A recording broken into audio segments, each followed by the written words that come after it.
Chicos, bienvenidos a la unidad 4. A partir de ahora, en la materia, vamos a ir viendo progresivamente cada vez más contenidos de tipo estadístico. Con ello, nos estamos haciendo referencia al conjunto de pruebas que disponemos como para analizar los datos, como ustedes ya han aprendido a lo largo de la materia de lo que implica la estadística.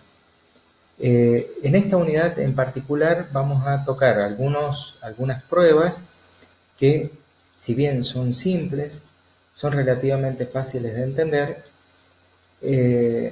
forman parte del uso frecuente de la mayoría de las investigaciones y, por sobre todas las cosas, están a la base de los cálculos de mayor complejidad. Entonces, acá es importantísimo que ustedes sepan comprender la fundamentación y también el uso, como siempre hemos hablado, de estas pruebas. El cálculo es relativamente fácil, es muy fácil, por lo tanto sí probablemente se lo pidamos a lo largo de la materia que ustedes lo puedan hacer. Pero acuérdense por favor de cuáles son los fundamentos teóricos de este uso y también las interpretaciones posibles que se pueden hacer. Por tal motivo, están invitados a preguntarnos todas las veces que quieran y hacernos consultas sobre estos temas. Primero que nada vamos a repasar algunos conceptos que tienen que ver con Perdón chicos, ahí está. Que tienen que ver con algunos contenidos que hemos visto, ¿no? Nosotros hemos hablado de que la población hace referencia al conjunto total de los elementos de análisis, en tanto que la muestra es una extracción, una pequeña parte de ese conjunto que nosotros tomamos como para analizar y de esa manera economizar recursos, economizar tiempo muchas veces. Que las muestras hay de dos tipos, las muestras que son de carácter probabilístico, que nos permiten inferir cosas relacionadas, vamos a buscar el puntero, cosas relacionadas con la población, o pruebas no probabilísticas, mejor dicho, muestras no probabilísticas, de las cuales solamente nos tenemos que quedar con el análisis que nosotros tenemos de esos datos, sin la posibilidad de inferir de la población, ¿eh? Entonces eso ténganlo bien en cuenta. La segunda característica que nosotros tenemos que tener en cuenta es que todos los datos que nosotros analicemos cuando están originados en la población se llaman parámetros. Es el nombre que reciben las pruebas de análisis acerca de la población.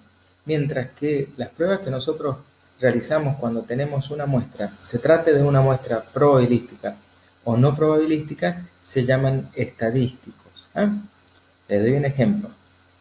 Si nosotros tomamos el promedio de toda la población, a eso le vamos a llamar parámetro. Ese tipo de parámetro se llama media. Sí. Si nosotros sacamos el promedio de una muestra, ese tipo de dato que nosotros vamos a obtener se llama estadístico. ¿Y cómo se llama la prueba que vamos a usar? También media.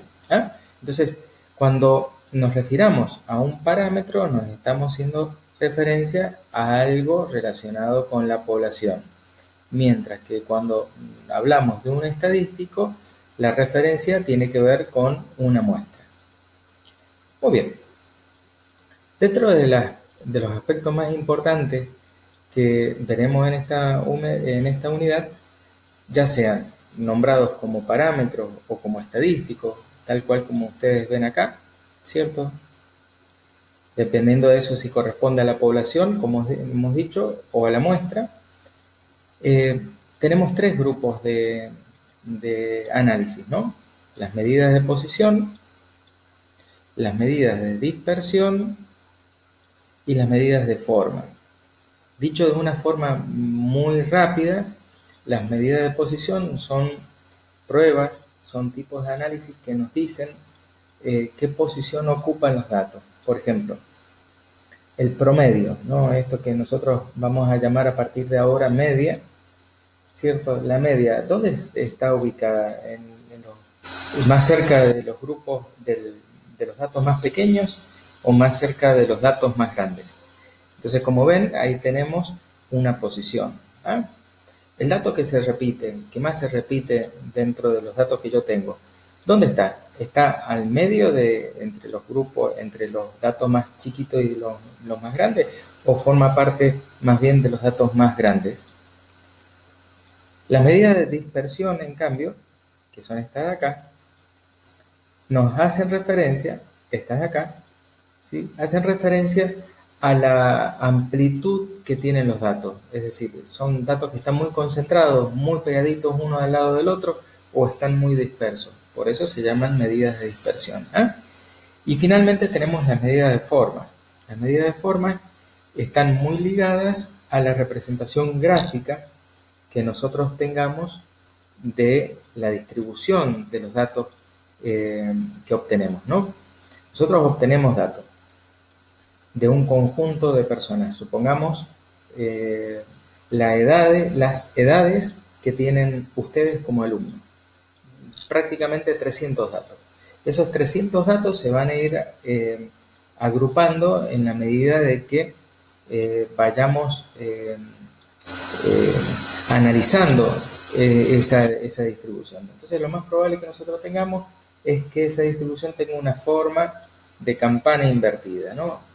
Esa forma de campana invertida puede tener datos más concentrados en los valores pequeños, mayor cantidad de gente joven y poco de gente mayor, y en ese caso esa forma se cambiaría, ya no sería una campanita o un sombrero parejito, sino tendríamos como una especie de chichón al comienzo y luego una colita. Eso ya lo vamos a ir entendiendo a lo largo de esta unidad. Bueno, chicos, hasta acá es la introducción. Enseguida empezamos a hablar acerca de las medidas de posición. Hasta prontito.